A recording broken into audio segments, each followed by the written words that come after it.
So what I'm going to talk about today is kind of some work we've been kind of doing probably over the last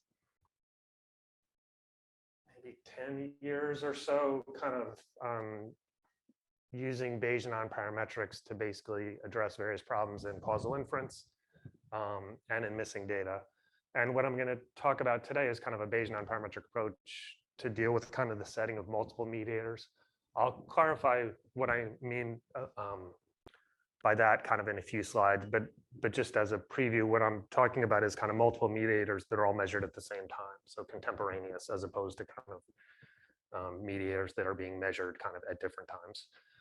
And this is joint work with Samrat Roy, who is a student at UF and now is a postdoc at UPenn, and Jason Roy, who used to be at UPenn, who's now at Rutgers, which is the State University of New Jersey, and Brendan Kelly, who's a clinician at UPenn. Yeah, so just kind of a quick outline. So I'll just briefly introduce what causal mediation is if you're not familiar with it. I'll talk about kind of the Bayesian nonparametric specification we're going to use for the observed data, and that's an extension of a Bayesian nonparametric approach that was kind of developed around 2011 by Wade and others. We'll look at kind of some simulations to kind of see how well kind of this Bayesian nonparametric approach works. And within the context here, I'll also talk about the assumptions that we're going to make the causal. And then I'll kind of go through a data example and wrap up. And I'm not optimistic that I'm going to get through everything, but we'll at least get through halfway of this part. Okay, so in terms of kind of causal mediation, right, like researchers are often interested in basically the causal effect of some intervention or exposure directly, and basically potentially the causal effect of the intervention or exposure on the outcome through its effect on other processes, which we often call mediators. Okay, and this is just kind of a simple diagram of what's going on. So here's treatment or exposure A, here's the mediator M. So this path is basically the direct effect, and this path would be the indirect effect. I'm not putting confounders or anything on this at this point. And kind of one thing here is, even if the treatment is randomized, you still have an issue where this isn't randomized. So if you're looking at kind of the causal effect going through this, you kind of have to deal with that issue. And if it's not a randomized study like we have here, then you kind of have the issue with the confounding with treatment as well. Yeah, so you can think about kind of the confounders kind of this way, and then the confounders kind of that way as well. Yeah, so that, and again, the direct effect is here and the indirect effect is there. He gave me the remote and I'm pushing the arrows, but whatever. So the setting we're going to kind of talk about here is we have capital. I mean, they might be mediators. It's not potential in terms of potential outcomes. So I realized that as I was kind of editing a paper on some of this stuff, and I was using potential in two different contexts, and somebody told me that was confusing. So what we're going to use is the definitions that we proposed in kind of a 2019 paper, and the potential outcomes and kind of the potential mediators here, not possibly a mediator, just the potential mediators like a potential outcome, are going to have this form. So this is the outcome if you receive treatment A, and the mediators were set to kind of value A1, A2, kind of up to AJ. So this could all be, if this was 1, these could all be 1s, they could all be 0s, or it could be a combination of 0s and 1s, because we're just going to assume a binary treatment here. And then the same thing with the mediators here. So this is just kind of the potential outcome notation, and obviously things get a little bit messy once you're kind of dealing with kind of a bunch of potential outcomes with a bunch of indices. And as I'm going through stuff, if you have questions or anything, just either on the remote people or here, just raise your hand or yell out or whatever. So in terms of kind of defining causal effects, we're going to basically differentiate what we'll call observable potential outcomes and a priori counterfactuals. So in terms of observable potential outcomes, there's basically 2 of them. So the first one would be Y1 with all M with all 1s in there. Okay, so just think of if you were, for example, randomly assigned to treatment level 1, you know, that's what we would observe under kind of certain assumptions. And then the only other one is if you just put all 0s there. Okay, so that would be if you kind of got the control treatment. And then basically all the other potential outcomes that we would need to kind of define kind of indirect effects and direct effects are basically not observable. Okay. And some people kind of have an issue with that with mediation in general, in that you have this potential outcome, even in the single mediator case, that you can never observe in principle, but that's how things are defined here. And then if you extend these definitions of natural, direct, and indirect effects to multiple mediators, it kind of gets a little bit complicated. Even in the setting where we're talking about with contemporaneous mediators, and it even gets worse when you have these kind of causally ordered mediators. Rian Daniel has kind of some work related to that. And if you've kind of looked at that paper before, it's even worse than what we're going to talk about here. So first we can define just basically the total effect, which is just the expectation of the outcome under the intervention with the mediator under the intervention, all the mediators under the intervention minus the outcome under the control with the mediator set to all the values under the control. Okay, so if we had a randomized study, we could basically just estimate that, identify and estimate that guy. And then the natural direct effect, just kind of looking at it here. So it's going to be the expected outcome under the intervention, but the mediator are set to its values under the control, or natural values in absence of the intervention. And then minus the outcome under the control with the mediator under the control. So basically, you're fixing the mediator at what its value would be under no intervention. And then it's basically just the direct effect of the treatment. And then, so that's in the multiple mediator setting that we're talking about here. The natural direct effect looks just like it would be in kind of the single mediator case. And then we can talk about the joint natural and direct effect of all capital J mediators. And it's just the total effect minus the natural direct effect. But if you look at this here, this is fixed at the intervention, and this is the mediator under the intervention. This is the mediator under the control. So you're fixing the treatment and then looking at what the effect of the mediator is under kind of those two settings. And this is basically going to be the joint effect of all capital J mediators. So a lot of the literature in this setting basically can only estimate this joint, but we want to be able to kind of partition it into pieces.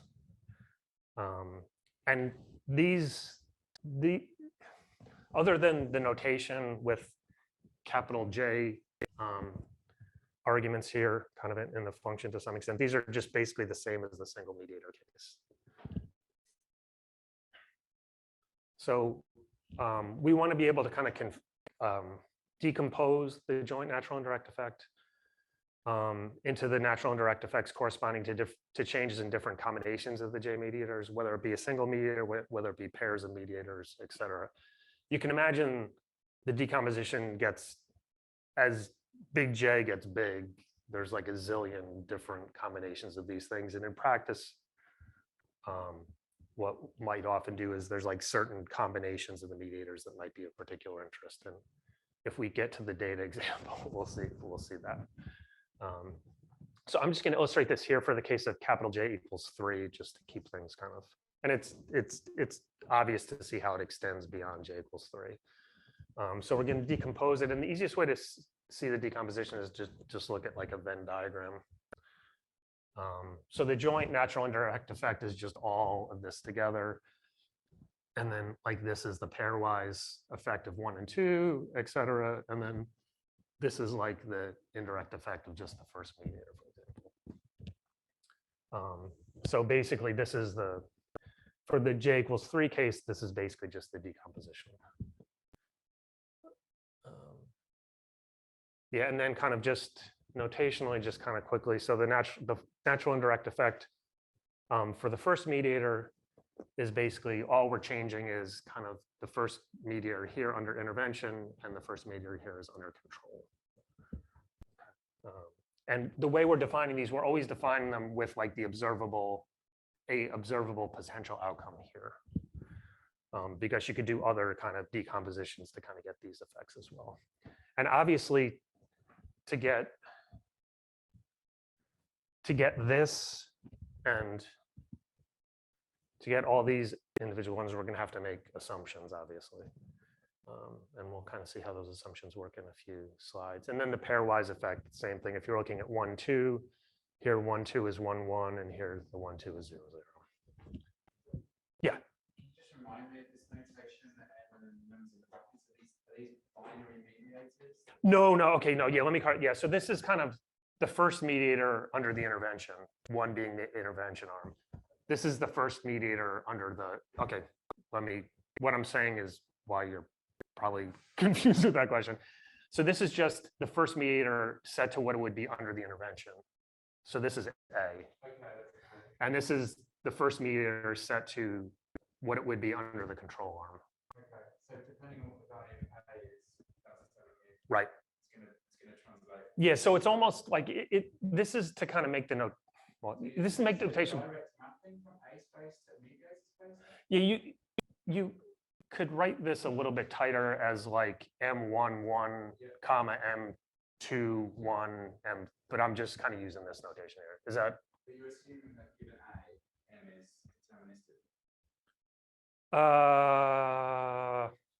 No. I mean, you're going to observe a particular value of M for a particular individual that's probably going to differ based on whether it's under intervention or control. But yeah. Yeah, I mean, the thing is the way that it's basically just, you can think about this as the average, this expectation is the average over the population of kind of what an individual's kind of outcome would be under the intervention with the mediator set all the values, and same thing over there.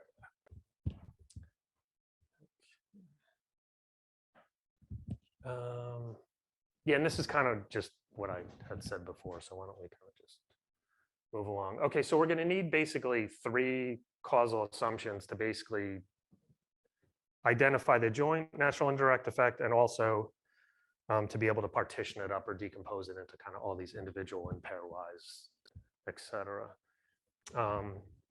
So the first assumption basically just is related to kind of the observable potential outcomes. And this is basically just standard like ignorable treatment assignment. So the potential outcome and the mediators are independent of treatment assignment, conditional on some set of confounders. So this is just like if you just had an observational study with basically a point treatment and there were no mediators or anything else, that's exactly this assumption. Now it's just you have the outcome and then you have the mediators here as well. So that's just kind of the standard sort of assumption. So in principle, we're saying here that there's no unmeasured confounders, which we know kind of in practice is always true. There's never an unmeasured confounder. It would be so much easier if that was true.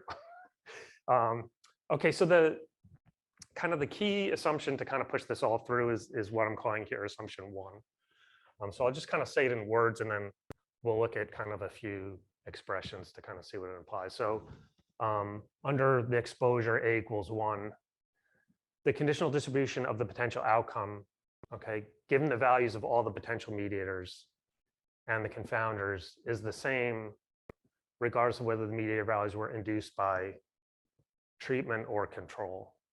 Okay. So that probably, it's hard to absorb. So let's just look at an example.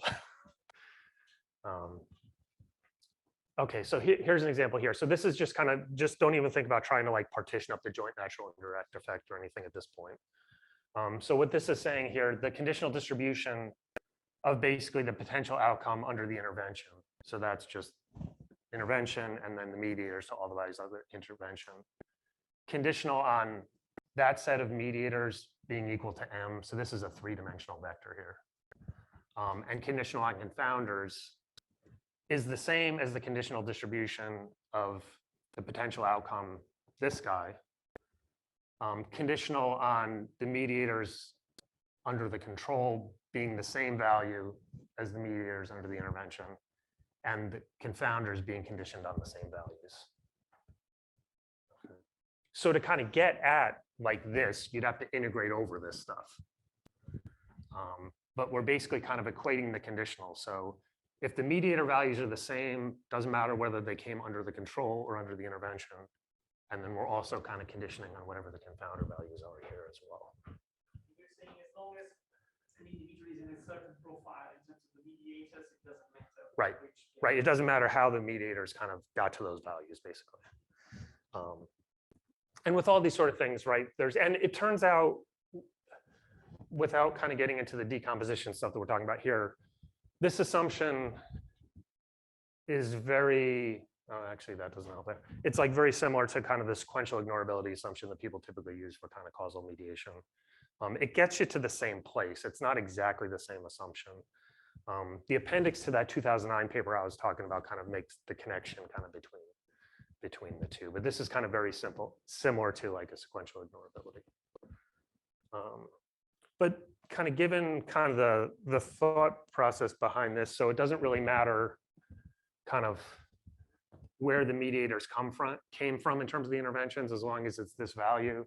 That's going to kind of provide us kind of a way to kind of do the decomposition also. So here the same thing. So, and again, let me kind of just say one other thing on this. So, yeah, this is going to be identified basically under that assumption 0. Okay, so just to kind of clarify that. And then the same thing here. So again, this is identified under assumption 0. And here we're looking at kind of what the potential outcome would be under the intervention, with the mediator set to 2 values under the control and the second value under the intervention. So this conditional is going to be the same as this, because it's the same values for the mediators and basically the same values for the potential confounders. Okay, so just these equating of these conditional distributions is going to allow us to basically kind of identify kind of all these pieces. You can do some sensitivity to this. I'm not going to talk about that here, but if you're interested, just email me and I can. It gets a little bit, it can get a little bit messy, as you might imagine, but it's doable. So any questions on kind of that assumption? Like that's kind of this is kind of the linchpin assumption for pushing everything through, basically. Like the first assumption, we all know the issues with kind of the ignorable treatment assignment. It's like there's nothing new or subtle related to what we're talking about here. This is kind of the one that is going to kind of push everything through. Okay, and then the third assumption, where we're now using a more clear notation. That I realized when I was kind of writing down this assumption, I like needed that, but I should probably introduce that notation earlier. So this assumption is not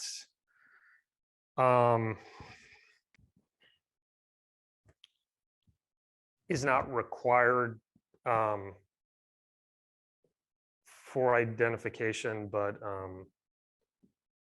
it makes things kind of a little bit easier to kind of push things through. And I'll talk a little bit about kind of, in an ideal world, at the end, I'll talk a little bit about kind of weakening this assumption. But let's just kind of see what it is. So what this says is we're assuming that the mediator J under value of intervention or treatment A is independent of mediator L under the other value for the treatment, conditional on the confounders L. So kind of a few kind of points here. All the mediators under the same intervention, like we can estimate from the observed data, kind of under the under assumption 0. But like we never have any information about kind of the dependence between this one and this one, because we never can observe them at the same time. In some earlier work, we kind of got around this assumption by using like a copula and then putting prior distributions on the correlations, a Gaussian copula, and putting a prior distribution on the correlations that connect these two guys together. But within kind of the Bayesian nonparametric approach we're using here, which is again, which we'll see in a second, is just for the observed data. It's a little bit more complicated to kind of try to put kind of dependence between these things. And we'll see that a little bit as I kind of push through the BNP stuff. But this assumption is not required. But if you're going to assume that they're not independent, you have to kind of put an informative prior on what the dependence is, at least. because you can't get any information about this from the data. For any J and any L, or for J not equal? No, for any J and any L. Yeah. So even, yeah, this could be J and this could be J. So it's A and A prime are different. The J and L could be the same. Yeah. I mean, it's the same problem that the correlated mental outcomes, right? You never observe outcomes of same logic. Yeah, I mean, it's the same sort of thing. The thing is, if you have, like as an example, if I just had a single mediator and I have M0 and M1, okay, I can never get at that correlation. But like with the copial, for example, I could just flexibly model M0 or the observed M under Z equals 0 or A equals 0. Let's do the same thing under 1, and then I can just connect them with a single correlation parameter in a copial, for example. The thing is, the only way to kind of use the copial here is you're going to have to like parameterize in terms of the model, the set of potential outcomes under the same treatment, which probably is not going to, like a Gaussian copial is probably not going to hold for that. If I do that, then I could get rid of that assumption, no problem. And that's what we did kind of in some earlier work where we weren't kind of fully basically non-parametric, basically. Okay, so again, if there's time kind of at the end, it's like with the clock, it's like time is stopped here. Yeah, so I need to make sure it's like, oh, I have, I don't know how much time I have. Now I've got my watch, yeah. Even though my watch says it's 9:24 a.m. Yeah, there's a mapping from the Florida time to London time. So it's fairly easy to show that under assumption 0 through 2, the joint natural indirect effect, its decomposition, and the natural direct effect are all identified. Okay. And the thing is just where this kind of comes in, just a point of information, like when you have, if you need to kind of deal with kind of the distribution of this, that's where it's going to actually come in. Because I need to, ultimately to get the potential outcomes, I need to integrate over kind of this distribution. Okay, so implicitly what I would be getting there is like these two are dependent and this one's independent of those two.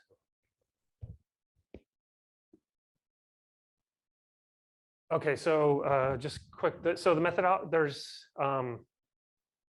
some methodology for contemporaneously observed multiple mediators more recently in the context of metabolomics, and this was like an air pollution application here.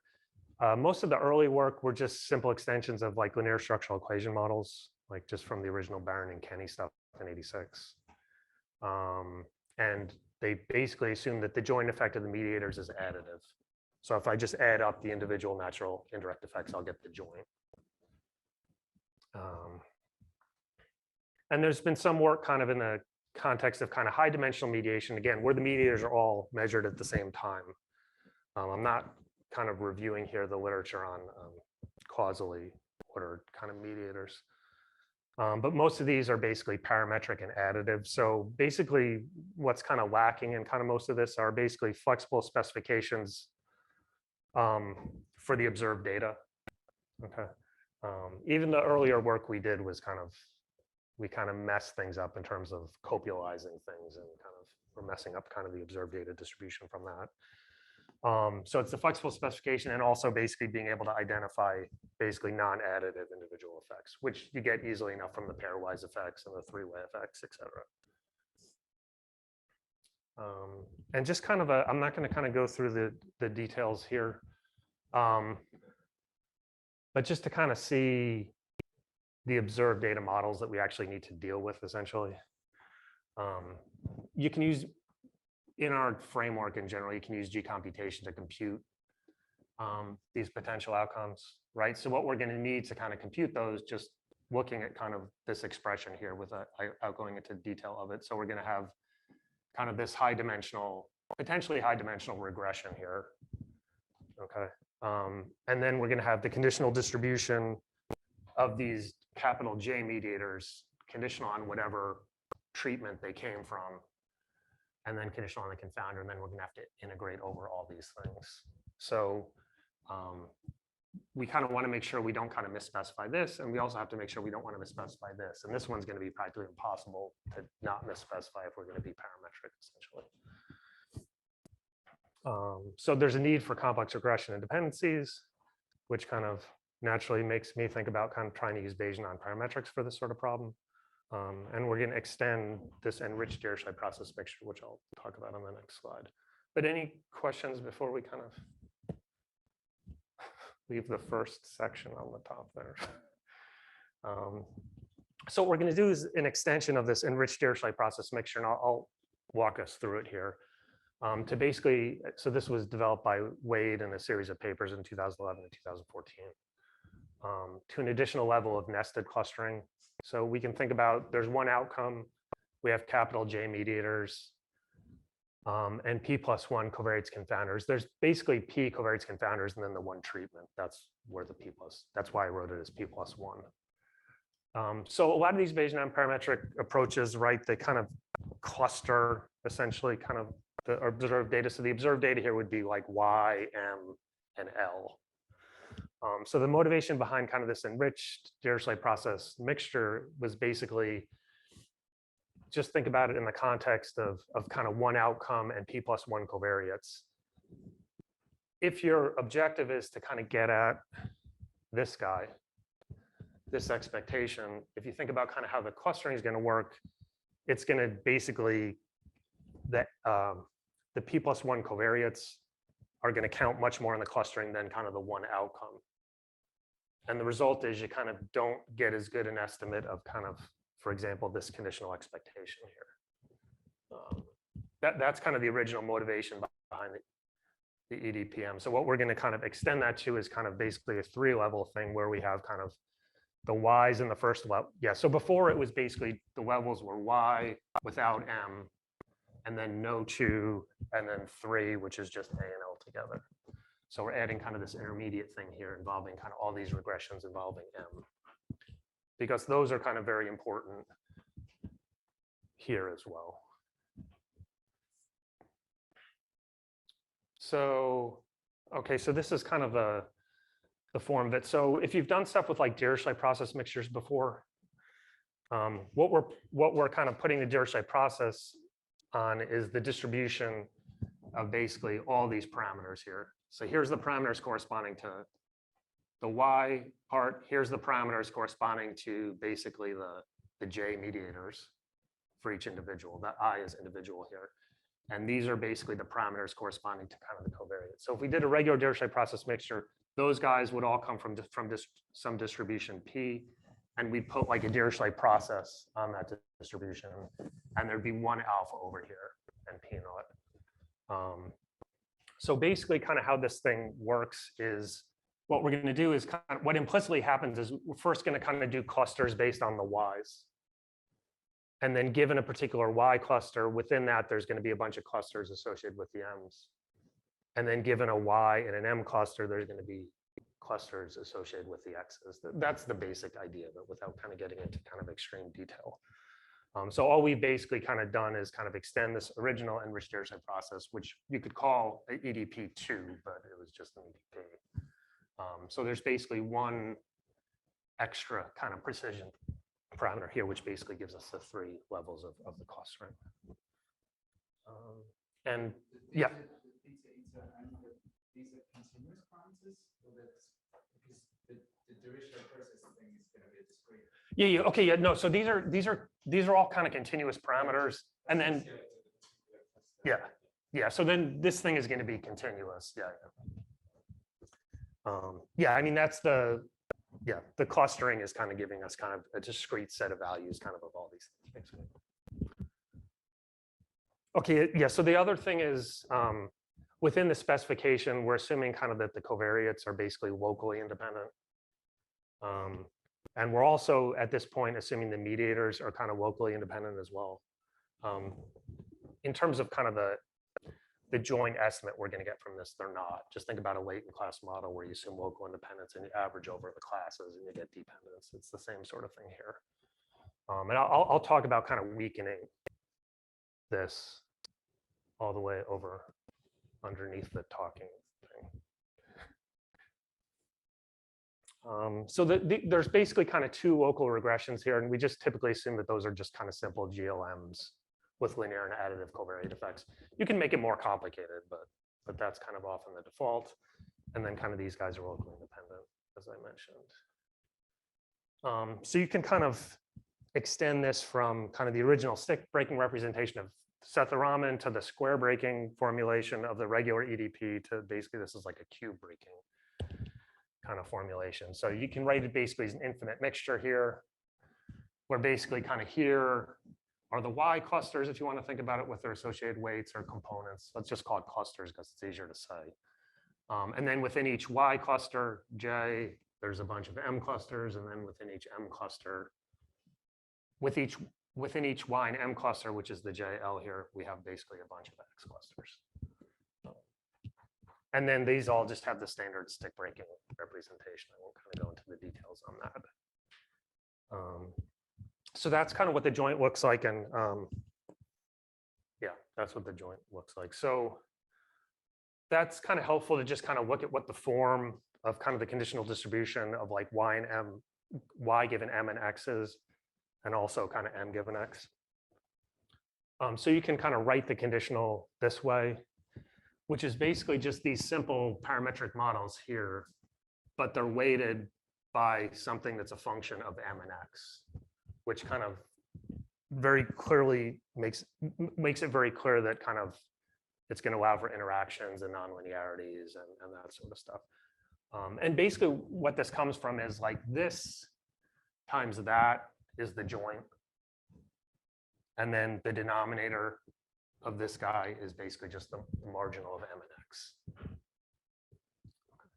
So you're going to kind of get default flexible kind of regressions here. Yeah, like that. And it's the same thing for M given X. Yeah, so I don't think there's really anything to say there. And then you can kind of extend kind of the results in Wade to show you get basically posterior consistency for the distribution.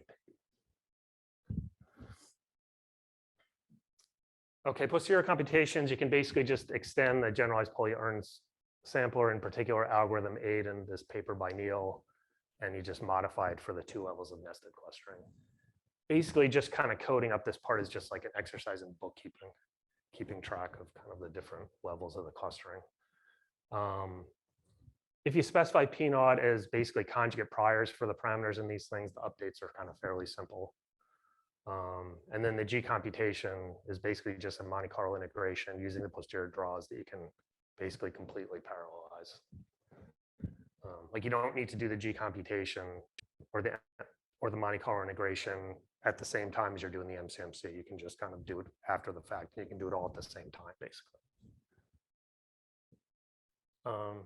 Okay, so let's kind of look at some simulation results to kind of see how these things work. So I'm just going to kind of show some of them here. So the very specific, we'll look at various true data scenarios. Most of them just have 10 mediators and kind of 8 confounders, and I'll talk about the details of each one as we go through. And what we're going to compare is this approach to basically a parametric linear structural equation model that's going to use the bootstrap for inference, and that's going to allow us to easily get a correlation among the M's for the linear structural equation model approach. And we don't compare it here to like a Dirichlet process mixture or anything, but we could just kind of see the efficiency gains that we might get from using the EDP3. Yeah. So the urn has something to do with your model, I guess, right? The Pauli-Ernst? Yeah. Yeah. I mean, that's just in terms of basically kind of how to do the sampling.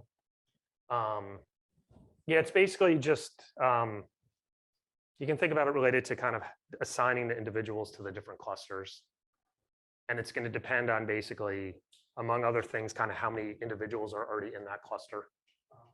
That's kind of the thing. But it's kind of a, just Pauli-Ernst samplers in general are pretty common for like Bayesian nonparametric with these mixture models in particular. Yeah, and it's like there's a nice kind of laying out of kind of the details of it in this Neil 2000 paper. Yeah. Okay, so the first scenario, I'm not going to kind of give the details on the exact truths other than I'll kind of describe it here. So this is a situation where we have continuous mediators, and I'm assuming in truth they're all independent, a continuous outcome, and then we basically have independent binary confounders. And of the 10 mediators, there's only one true mediator. Okay. So just kind of looking at kind of what's going on here. So this is kind of the most favorable case for the linear structural equation model.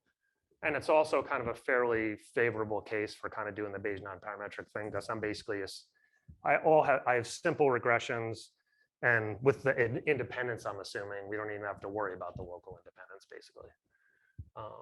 And they're just for two different sample sizes for the Bayesian nonparametric approach. So here's the true estimate. You can see basically essentially unbiased for basically every method, including the linear structural equation model. Larger confidence interval widths for the Bayesian nonparametric approach, which is not kind of particularly surprising. And coverage, basically a little bit of over coverage we're basically kind of seeing from the Bayesian nonparametric approach. And pretty close to the nominal coverage for the linear structural equation model, which is a correctly specified parametric model here. So thing to note here, we kind of have estimates that are essentially unbiased, but again, a little bit of over coverage. Trying to go a little bit over the top just because in reality, you only have one true mediator. So the model is kind of too rich and it's trying to do much when Yeah, I mean, there's a lot of extra junk in there, basically, given that only one of the 10 mediators is actually the true one. Yeah. We've been thinking about kind of some intuition about kind of the over coverage, and actually that's a pretty good explanation of it. Okay, and here's the individual natural indirect effects. So except for the last one, they're all zero because there's only kind of one true mediator. So we seem to do kind of a pretty good job, again, with a little bit of over coverage in terms of kind of identifying these things as zero. And then for the one true mediator, we kind of do pretty well there. The truth is 0.7, we're getting 0.71. And then the coverage is not too far over 0.95. But this is, related to Juno's comment, this is all basically kind of noise. And if you think about,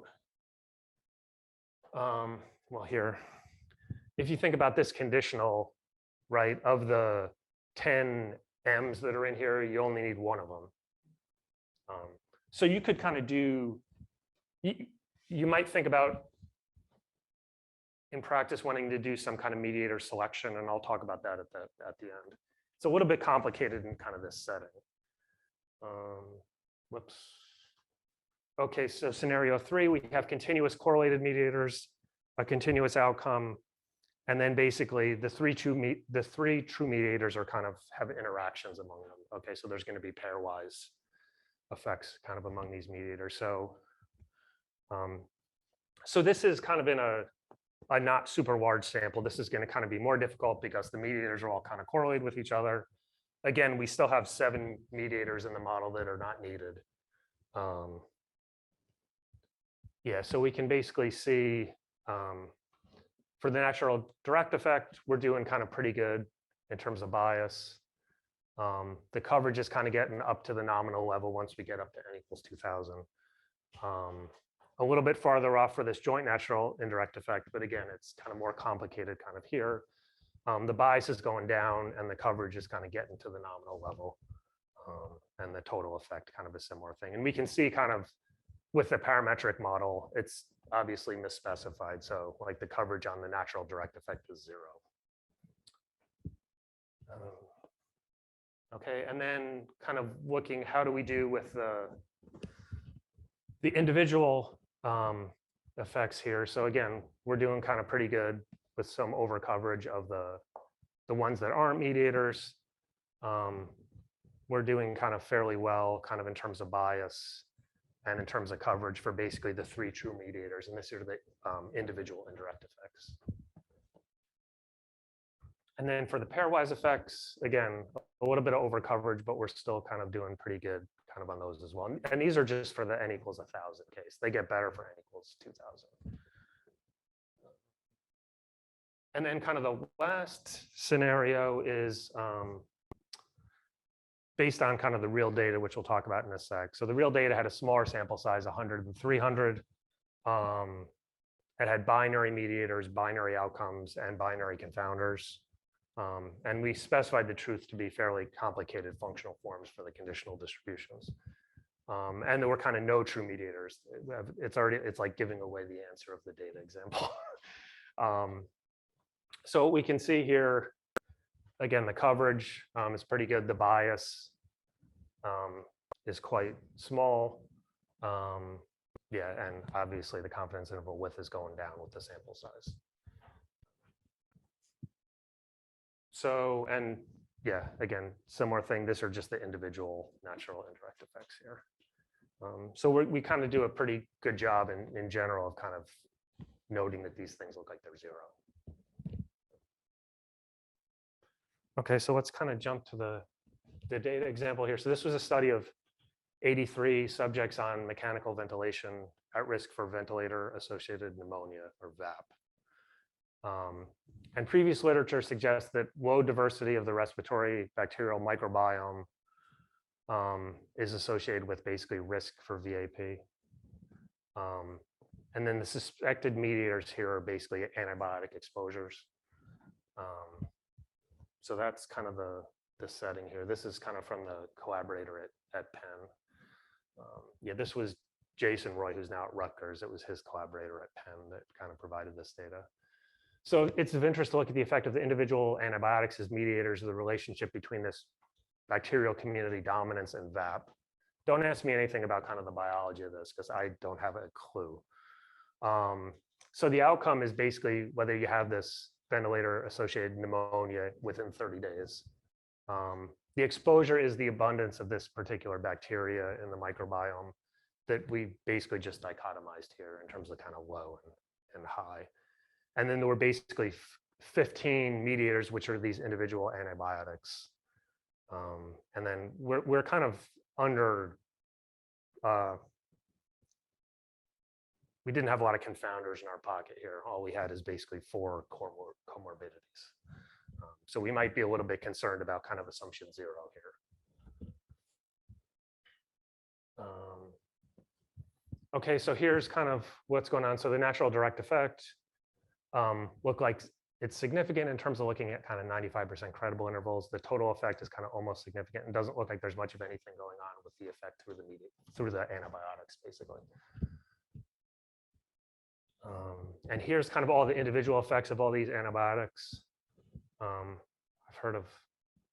think I've heard of vancomycin before. Maybe that one too. I think it might be in our cabinet at home or something. So here's kind of the individual natural indirect effects, and kind of there seems to be no evidence of kind of these. And there were particular combinations of the antibiotics that were kind of interest. So basically kind of having these two or these two or these two or these two or these two or these two. And these pairwise natural indirect effects, there seems like there's nothing going on there either. So it doesn't look like, there doesn't seem to be kind of any evidence of kind of mediation through the antibiotics, basically.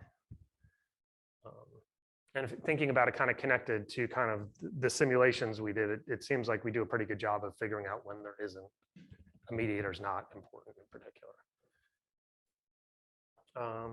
Okay, so I'm actually kind of almost on time here. Yeah, so to kind of wrap things up, so what we've done is propose a Bayesian nonparametric approach for causal inference with multiple mediators.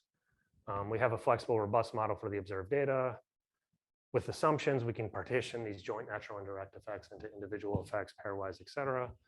The frequentist operating characteristics look fairly good, though we do have some over coverages. I noted and was partially explained by your head. And then just kind of this is the last slide, just some pending work kind of related to a few items I mentioned during the talk. So we might want to induce more local dependence between the mediators, because now we're assuming kind of they're independent conditional on the confounders, basically, in terms of that specification. So the issue with that is, and you can think about a similar issue with just kind of just a regular old latent class model. It's the issue of like how much structure to put in versus kind of how many components you might need. And putting in extra structure sometimes kind of can slow down computations kind of a lot, so you might not want to. So it's going to depend on the type of mediator. Like if the mediators are all continuous, in principle, you could do a multivariate normal, but you're going to have to deal with like a J-dimensional covariance matrix. If you have like binary mediators like we have here, you could kind of induce dependence in them by using, for example, like a Dirichlet process mixture of product multinomials, kind of basically put that in there.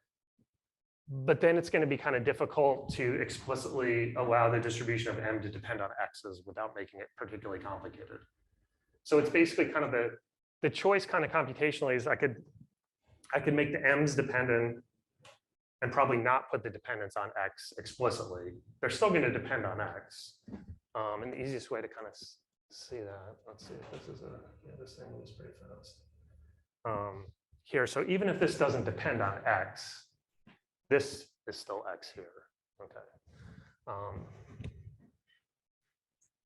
So it's kind of a computational kind of trade-off, and we decided to kind of condition on X and not kind of make the mediators multivariate unconditional. It's not like you can't do it. It's not like there's models where you couldn't do both, but if you make it too complicated within kind of this enriched Dirichlet process mixture, it's going to make things kind of not particularly pleasant. A second thing is that kind of I mentioned as well is kind of in terms of we might want to do kind of mediator selection, which mediators are important. So that would correspond to kind of these two conditional independencies. And we've kind of done some similar work in a paper that hopefully will be submitted sometime before I'm dead, with a former postdoc and Jason Roy at Rutgers as well. The thing that makes it kind of a little bit tricky is if you normally think about when you do variable selection, just think about like a regular linear regression. Like if the beta attached to that covariate or mediator is 0, then it's gone. There's like no parameter in these models that's going to make the thing go away. So it makes it kind of more complicated. It's not, and I should say, it's not like there's not one parameter or a set of parameters that kind of make it go away. So that's what makes it kind of a little bit more kind of complicated, basically. And I won't get into kind of the details of that because there's no way I'm going to be able to explain it in words, really. So it's not that complicated. And then a third kind of thing kind of that's pending is basically kind of sensitivity to the causal assumptions. For example, assumption 2, the issue is that, let me just,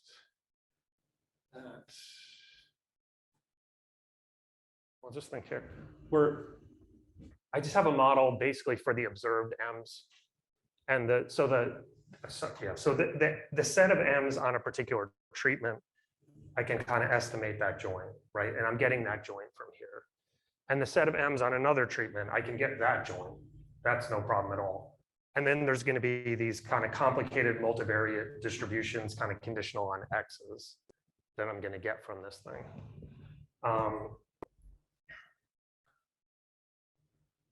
But there's like no easy way in particular to kind of connect this J-dimensional multivariate distribution under A equals 1 to this J-dimensional multivariate distribution under A equals 0. If it was multivariate normal, yeah, easy. So we're trying to think about a way to kind of induce a dependence between those two basically multivariate distributions. But the thing is here, the thing to remember here is we're just modeling the observed data. Like, and under assumptions, we're getting to kind of the potential outcomes and the direct and the indirect effects. Yeah. So that's kind of another thing. It's like I don't like assumption 2. I think in general, assumption 2 is not going to be a popular assumption, but we just kind of have to figure out kind of a way to do it. Because again, think about, you have a J-dimensional here and a J-dimensional here. So there's not going to necessarily be like a simple way to kind of connect those together. And again, we got around it before by just assuming that this guy's a copulant and this guy's a copulant and doing BNP on the margins. But we're most likely misspecify that kind of observed J-dimensional joint by doing the copulant thing. And again, for assumption one, as I mentioned, we've done some sensitivity for that, and there's like 100 papers on sensitivity for that guy. So yeah, so why don't that's the last slide, so that would be a good place to stop. Okay.